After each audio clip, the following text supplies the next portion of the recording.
So, I'd like to introduce Kelly Forster, who's Program Director for He Waka Eke Noa, and that's the Primary Sector Climate Action Partnership. She leads a group that's directing, coordinating, supporting the He Waka Eke Noa partners. She's Policy Analyst with MFE in Agriculture and Climate Policy, and sector member of the International Climate Change Commission. She's worked in local government at Waikato Regional Council, environmental planning, has postgraduate diploma in climate science and policy. Grew up in the rural Waikato, so farm girl, and promoting sustainable and prosperous agricultural sector in New Zealand. So I'd like to introduce Kelly, and I'm really keen to see you get through everything about He Waka Eke Noa in the next few minutes. Thank you. Use that more there, right? Okay, thank you, Kerry. Tēnā koutou katoa. This is a hot off the press presentation. Obviously there's been a little bit of a change in context for He Waka Eke Noa in the last week. What I'm going to do is tell you a little bit about the partnership, in case you don't already know, talk you through how we got to where we are now, and then spend a little bit of time talking through the emissions pricing proposals, both what He Waka Eke Noa recommended and then what government has recently come back with to consult on.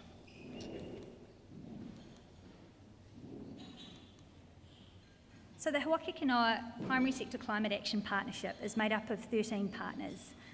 All their logos are there, but basically it's all the ag industry bodies, MFE, MPI, and Māori agribusiness represented by the Federation of Māori Authorities. All those partners have come together to implement a framework that will reduce greenhouse gas emissions and maintain and increase integrated sequestration on farms and adapt to a changing climate, all in the context of and not at the expense of a productive and competitive agriculture sector. So how did we get here? I won't go right back as far as the fire tax, we don't have that much time. So let's start in 2019 where the Interim Climate Change Committee, which was the precursor to the Climate Change Commission, made recommendations to government on how to price agricultural greenhouse gas emissions. And they recommended that pricing be at the farm level, but as an interim step, it be priced in the ETS at the processor level. As an alternative to that interim processor level pricing, the sector groups coordinated, came to government and pitched this concept of a partnership. They said rather than price us to get to where we want to go, let's work together to get to where we want to go.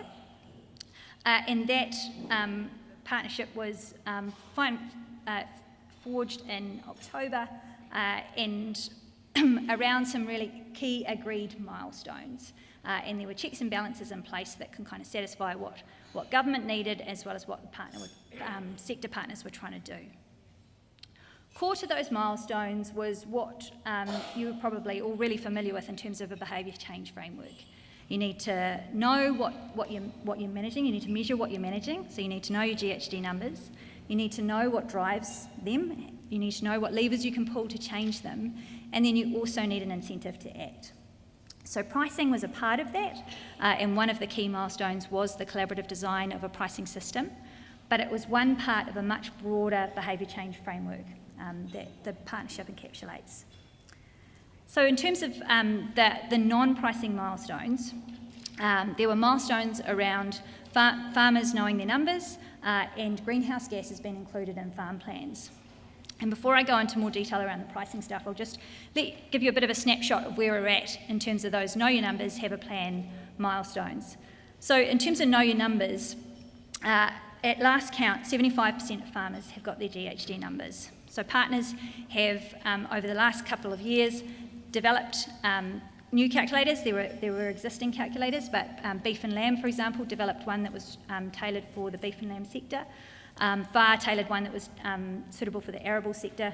So they've developed those calculators and they've been rolling them out through a series of workshops and in partnership with different groups like banks and chartered accountants and processors.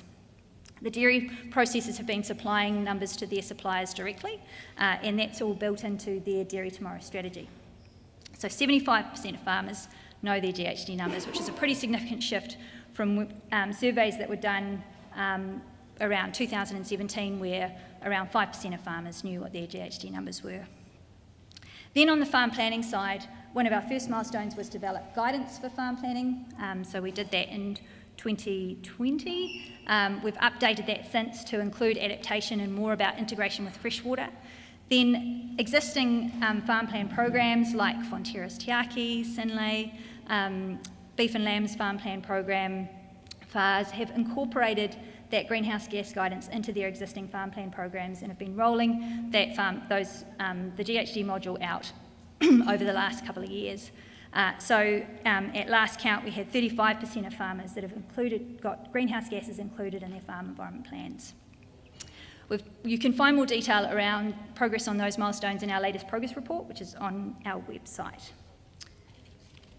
So now, and just a couple of the other context pieces around our milestones.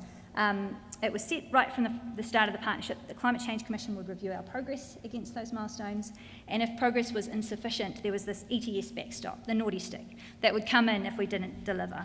But those numbers there that I've just talked about are hitting on the milestones that we had to deliver, so in order to prepare farmers for the future. So now I'm going to spend the rest of the presentation talking a bit more about emissions pricing. First, how did we do it? It was a collaborative policy process. So we had working groups that were made up of the sector partner representatives, of officials from government, Crown Research Institutes and other interested parties working together on the main topics like sequestration, like emissions pricing, like emissions reporting. We had a farmer reference group that we would test policy development with as we went along. Then sector partners engaged with their councils and key kind of engaged farmers before the end of 2021, and then in March, February, March 2022, there was nationwide farmer engagement to test a couple of options that we'd landed on. Then at the end of May, the primary sector partners put recommendations to ministers. So officials were an active part of the working groups right through, but we always knew they would have to leave some space to provide independent advice to ministers once it got close to the recommendations period. Ministers are obviously the ultimate decision makers, so officials weren't signatories on that final recommendations report. Which kind of leads us to where we are today, where last week government announced their response to the He Waka Eke Noa recommendations. So what I'm going to do now is talk you through what we recommended and then what the government response is. So the basic premise of the He Waka Eke Noa pricing recommendation was a farm-level split gas levy. This is where your methane emissions, or A, are calculated by weight of gas and multiplied by a unique price for methane. Your nitrous and oxide emissions and carbon dioxide emissions from urea are calculated, and in terms of carbon dioxide equivalents, and multiplied by the price of the long-lived gas emissions. Then you can get a discount or incentive discount for taking up new mitigation tech, and that's to get over the hurdle of the cost of some of that new mitigation tech that's coming. And then you would also minus off eligible sequestration that I'll talk through in shortly as well, and then your bill would be at the end. So in terms of government proposals, that system largely got the tick. So government have also recommended farm level split gas levy, and you've got the A plus B minus incentives. Sequestration sits slightly outside in contracts, but the general shape is the same. He Waka Eke Noa recommendations also included system oversight and a kind of like a partnership approach to ongoing implementation of the pricing system. On levy rates, the proposal was that this agricultural board with primary sector expertise and an independent Māori board would make recommendations to ministers on what the emissions price should be based on a range of factors.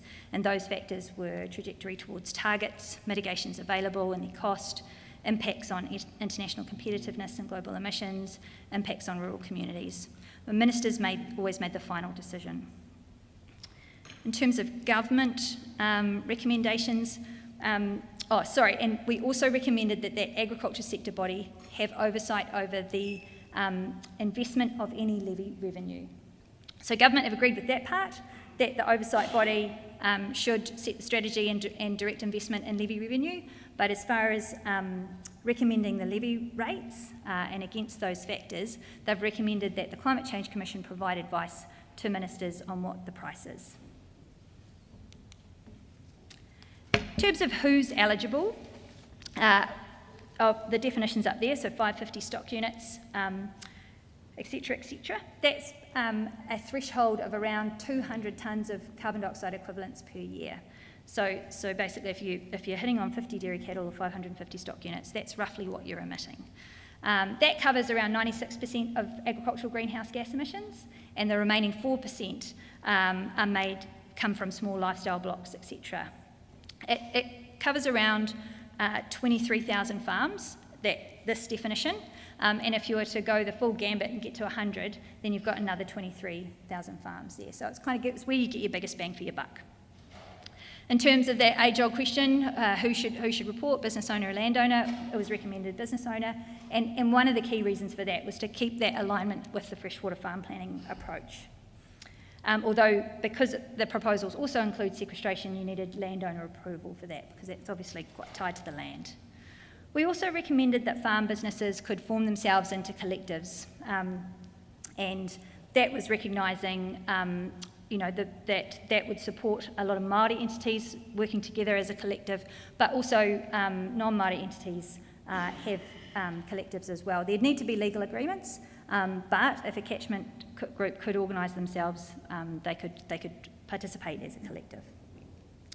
So what did the government say? They largely gave it the green tick in terms of their eligibility criteria.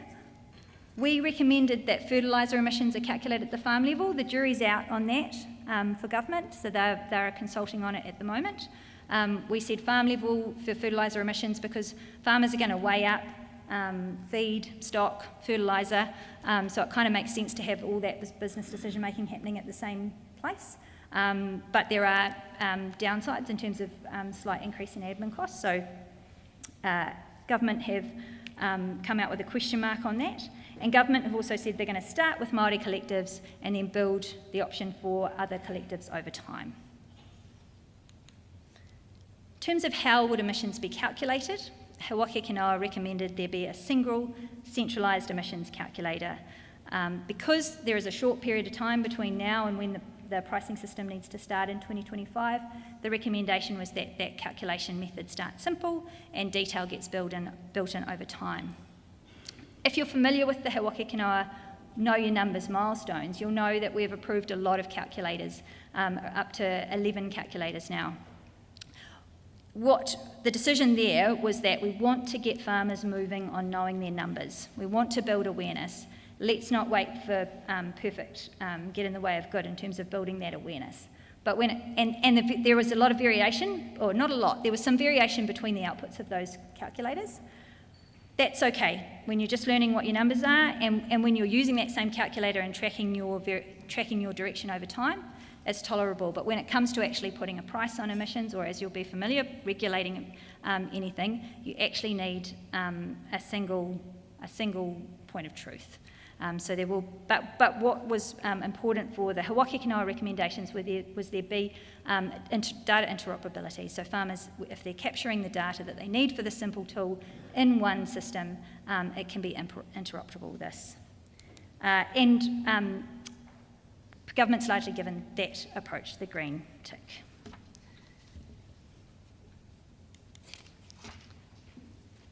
Then in terms of price setting, as I already outlined kind of right at the start there, there's a unique rate for methane emissions.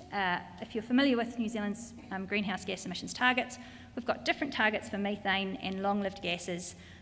Methane is a short-lived gas. It doesn't need to get to zero like carbon dioxide and nitrous oxide. So that's the rationale for a split gas approach, and different prices for for the different gases. So we recommended that both the methane and the nitrous oxide gases are unique prices. They're completely decoupled from the ETS, and we recommend that those prices be set based on, for methane, it was based on trajectory towards targets, as I've already said, availability mitigations, etc., etc. For long-lived gases, it was around how you needed to set the price in order to cover any sequestration that was eligible, what sort of R&D you wanted, and a share of the admin costs. To give greater certainty for farmers on what those prices could be in the future, the partnership recommended a cap on the methane price of no greater than 11 cents for the first 3 years, which was the equivalent of a 95% free allocation on the emissions trading price of $80. So here is where government's kind of moved away slightly from the He Waka Eke Noa proposals. So they agree unique rate for methane. They have recommended that the long-lived gas price be connected to the ETS price so that it can obviously find the most cost-effective price for a net zero target, which includes both nitrous and carbon dioxide. The government has not taken up those factors to be considered when setting the methane price. It has recommended that the Climate Change Commission set the price, and the Climate Change Commission has its own factors, and it doesn't have any price ceilings associated with it.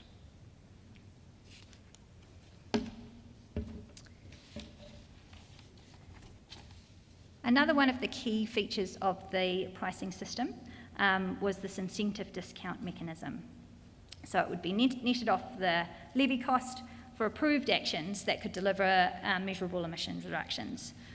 The incentive discount was to be set relative to the cost of undertaking the mitigation and the emissions reductions achieved.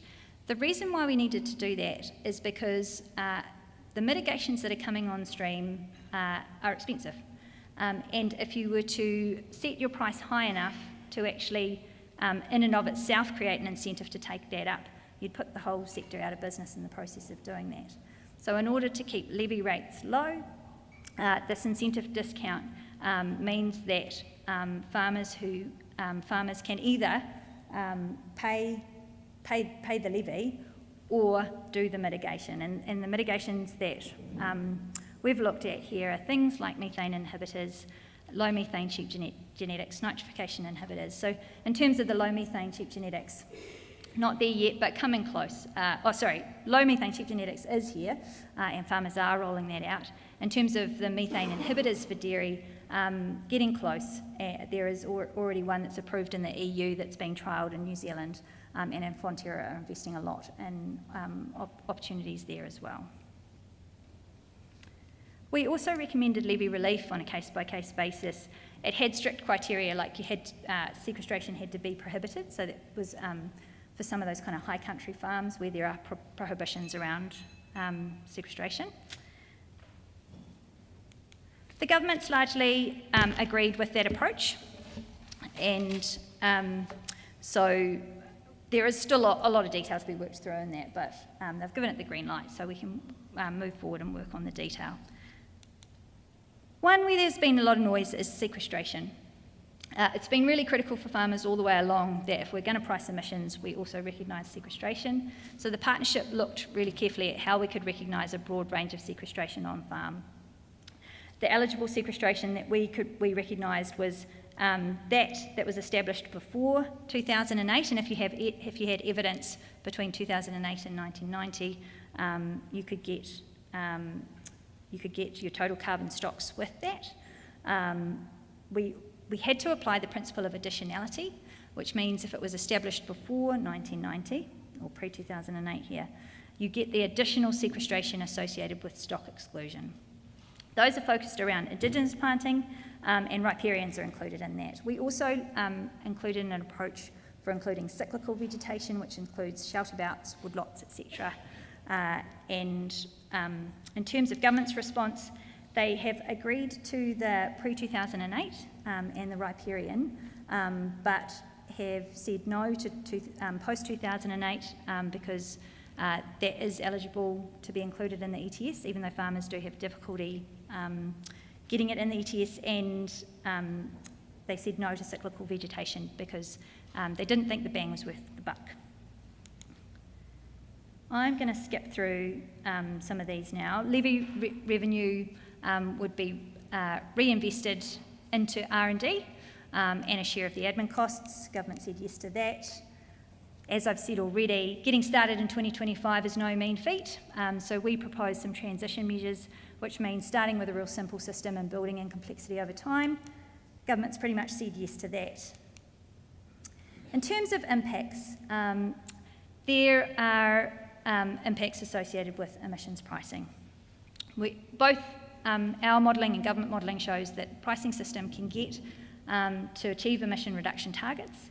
It is going to have an impact on profit and production. Our modelling suggested that was between 0 for hort and up to 7.2% profits for sheep and beef. The government modelling shows much greater impacts on sheep and beef.